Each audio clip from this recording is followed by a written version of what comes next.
Oke, bismillahirrahmanirrahim. Assalamualaikum warahmatullahi wabarakatuh. Perkenalkan, nama saya M. Yusuf H. Program Studi Tadris Matematika dengan NIM 202020 388 420 2015 Institut Agama Islam Negeri Parepare. Nah, di sini saya akan menjelaskan beberapa submateri tentang strategi pembelajaran inquiry. Yang pertama, definisi strategi pembelajaran inquiry, kemudian ciri-ciri strategi pembelajaran inquiry, prinsip-prinsip pembelajaran inquiry, langkah-langkah strategi pembelajaran inquiry, kemudian karakteristik pembelajaran inquiry, dan yang terakhir, jenis-jenis strategi pembelajaran inquiry. Nah, kita masuk pada penjelasannya. Nah, yang pertama yaitu definisi strategi pembelajaran inquiry. Model inquiry didefinisikan oleh Plaget, Sun, dan Trowbridge pada tahun 1973 sebagai pembelajaran yang mempersiapkan situasi bagi anak untuk melakukan eksperimen sendiri. Dalam arti luas, ingin melihat apa yang terjadi, ingin melakukan sesuatu, ingin menggunakan simbol-simbol dan mencari jawaban atas pertanyaan sendiri. Strategi pembelajaran inquiry menekankan kepada proses mencari dan menemukan. Materi pelajaran tidak diberikan secara langsung. Peran siswa dalam strategi ini adalah mencari dan menemukan sendiri materi pelajaran, sedangkan guru berperan sebagai fasilitator dan pembimbing siswa untuk belajar.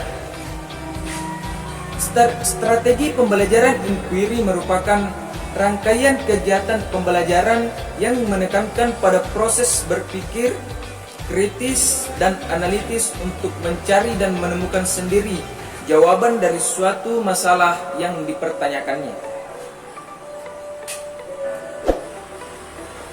Nah, kemudian ciri-ciri strategi pembelajaran inquiry. Strategi pembelajaran inquiry memiliki beberapa ciri-ciri yang bisa dipahami.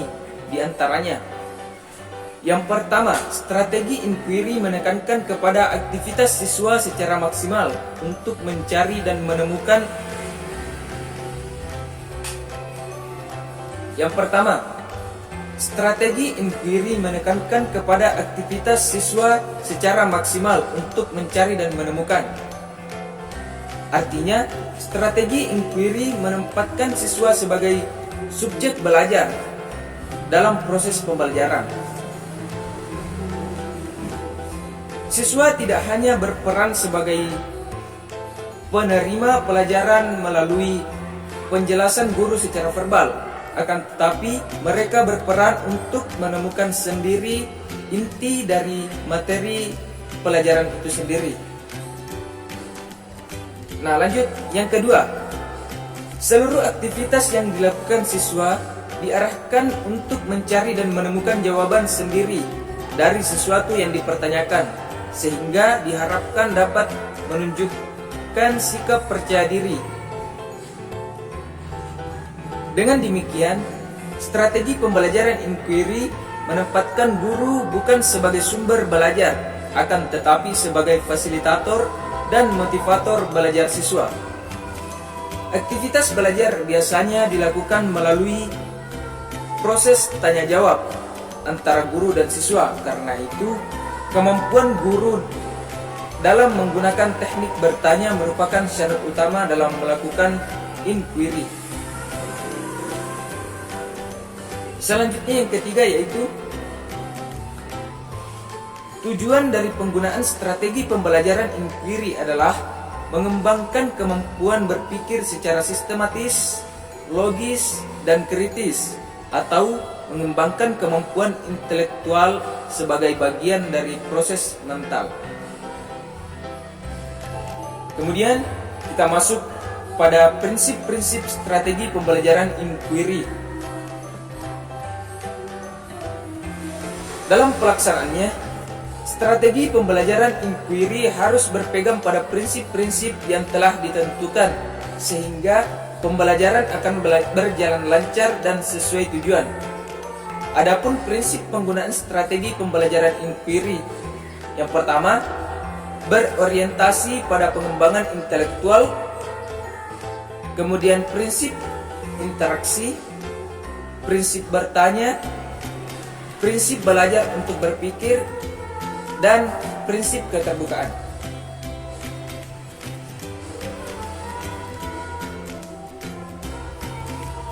Kemudian kita masuk pada langkah-langkah strategi pembelajaran inquiry. Nah, yang pertama menurut Hanafiyah dan Sudjana pada tahun 2010.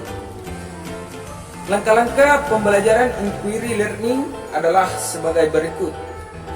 Yang pertama, mengidentifikasi kebutuhan siswa, kemudian seleksi pendahuluan terhadap konsep yang akan dipelajari, seleksi bagian yang akan dipelajari, kemudian menentukan peran yang harus dilakukan masing-masing siswa, melakukan penjagaan terhadap kemampuan awal siswa terkait materi yang akan diberikan, kemudian mempersiapkan kelas, memberikan kesempatan kepada siswa untuk melakukan kegiatan penyelidikan dan penganalisaan data yang ditemukan dalam rangka menemukan hal baru dalam pembelajaran, dan yang terakhir, melakukan tindakan penguatan.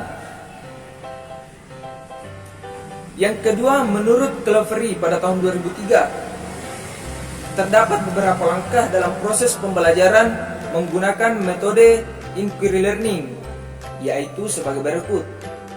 Nah, yang pertama, exploration tutorial. Yang kedua, self-directed learning. Yang ketiga, review tutorial. Yang keempat, consolidation tutorial. Dan yang terakhir, plenary tutorial.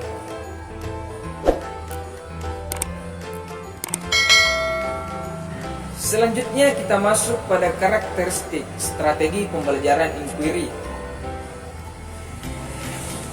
Berikut adalah karakteristik pembelajaran inquiry menurut Anam Khairul. Yang pertama, menekankan kepada aktivitas peserta didik secara maksimal untuk mencari dan menemukan, yang artinya menempatkan peserta didik sebagai subjek belajar. Kemudian yang kedua, seluruh aktivitas yang dilakukan peserta didik diarahkan untuk mencari dan menemukan jawaban sendiri dari sesuatu hal yang dipertanyakan, sehingga hal tersebut diharapkan dapat menumbuhkan sikap percaya diri dan menempatkan guru sebagai fasilitator dan motivator belajar peserta didik. Kemudian yang terakhir, mengembangkan kemampuan berpikir secara sistematis, logis, dan kritis, atau mengembangkan kemampuan intelektual sebagai bagian dari proses pengembangan mental. Yang ketiga, mengembangkan kemampuan berpikir secara sistematis, logis, dan kritis, atau mengembangkan kemampuan intelektual sebagai bagian dari proses perkembangan mental. Dengan demikian, peserta didik tidak hanya dituntut untuk menguasai materi pelajaran, akan tetapi lebih pada bagaimana mereka dapat menggunakan potensi yang dimilikinya untuk lebih mengembangkan pemahamannya terhadap materi pelajaran tertentu.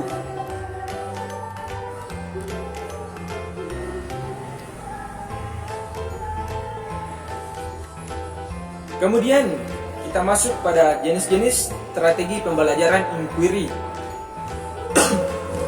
Perlu menjadi catatan bahwa inquiry learning memiliki jenis atau turunan yang berbeda berdasarkan peran guru dalam kegiatan penyelidikannya. Menurut Kinsvetter, seorang wisudawan ASI W dan Eka Sulistiawan pada tahun 2017, halaman 84 sampai 85. Berdasarkan peran guru dalam penyelidikan, Inquiry learning terbagi menjadi dua jenis, yaitu sebagai berikut. Yang pertama, guided inquiry, yang artinya inquiry terbimbing. Pada jenis ini, peran guru dalam melaksanakan proses pembelajaran dalam penyelidikan sangat besar. Guru berperan menentukan topik penelitian yang akan dilakukan, mengembangkan pertanyaan-pertanyaan yang terkait dengan topik yang akan diselidiki, menentukan prosedur atau langkah-langkah yang harus dilakukan oleh peserta didik, hingga membimbing peserta didik dalam menganalisis data, menyediakan worksheet yang telah berbentuk kolom-kolom sehingga peserta didik cukup melengkapi dan membantu membuat kesimpulan. Kemudian yang kedua yaitu open inquiry, yang artinya inquiry terbuka. Pada tipe ini, guru hanya berperan sebagai fasilitator dalam proses pembelajaran sejauh yang diminta oleh peserta didik. Peserta didik kemudian diberikan kebebasan dan inisiatif dalam memikirkan bagaimana akan memecahkan masalah yang dihadapi. Oke, mungkin itu saja materi yang dapat saya sampaikan. Kurang lebihnya mohon dimaafkan. Wabillahi taufiq wal hidayah. Wassalamualaikum warahmatullahi wabarakatuh.